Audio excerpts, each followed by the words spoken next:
দ্বিতীয় পর্ব, কেমন করে আমরা এই মিলন করব।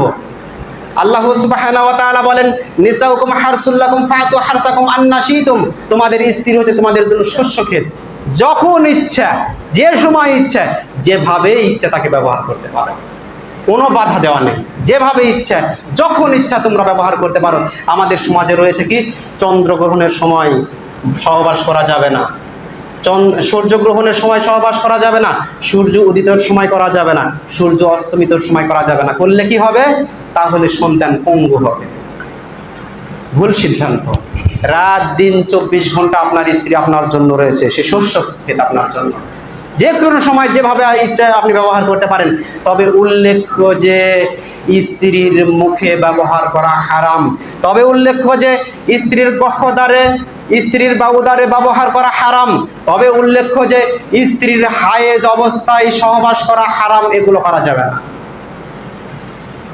আল্লাহ সুবহানাহু ওয়া তাআলা সূরা নিসার 222 নম্বর আয়াতের মধ্যে বলেন, ইয়াসআলুনাকা আনিল মাহিজ কুল হিয়া আযান ফাতাজিলুন নিসা ফিল মাহিজ।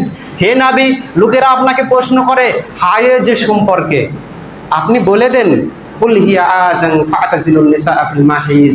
আরে হায়েজ এটি তো নারীদের জন্য কষ্টদায়ক জিনিস, কষ্টদায়ক জিনিস এটি। যখন নারীদের হায়েজ হবে, আপনার আমার স্ত্রী যখন হায়েজ নেফাস হবে, তখন আমাদের উচিত তাদের কামের চাপ একটু কমিয়ে দেওয়া, তাদেরকে সহযোগিতা করা, তাদের ভালো মন্দ খাবারের প্রতি লক্ষ্য রাখা, তাদের শরীরের দিকে একটু লক্ষ্য রাখা আমাদের প্রয়োজন। কিন্তু আমরা কঠোর, শরীর থেকে অনবরত 3 দিন 4 দিন পর্যন্ত রক্ত ঝরে পড়তেছে। আমাদের শরীর থেকে যদি 5 মিনিট রক্ত ঝরে পড়ে আমরা দুর্বল হয়ে যাই, তাদের শরীর থেকে 3 দিন পর্যন্ত রক্ত ঝরে পড়তেছে, তারা দুর্বল হয়ে যায় না? আল্লাহ তাআলা স্বয়ং বলতেছেন যে এটি হচ্ছে তাদের জন্য কষ্টদায়ক জিনিস। কাজেই যখন হায়েজ আসবে তখন নারীর সঙ্গে, স্ত্রীর সঙ্গে সহবাস করা যাবে না, এটা হারাম হবে। আল্লাহ রাসূল সাল্লাল্লাহু আলাইহি সাল্লাম বলেছেন, যখন যদি কোনো ব্যক্তি স্ত্রীর হায়েজ অবস্থায় যদি সহবাস করে, তাহলে তাকে 1 দিরহাম বা অর্ধ দিরহাম স্বর্ণ তাকে কাফারা করতে হবে। এটি অপরাধ, বড় অপরাধ। কাজেই এইরকম অবস্থায় স্ত্রী সহবাস করা যাবে না।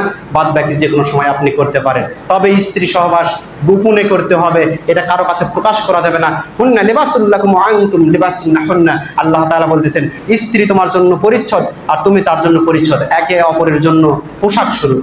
সুতরাং একজনের গোপনীয়তা যাতে কখনোই কোনোভাবে আরেকজনের কাছে প্রকাশ না পায়, বন্ধুর কাছে নয়, বান্ধবীর কাছে নয়, কারো কাছে যাতে প্রকাশ এটি না পায়।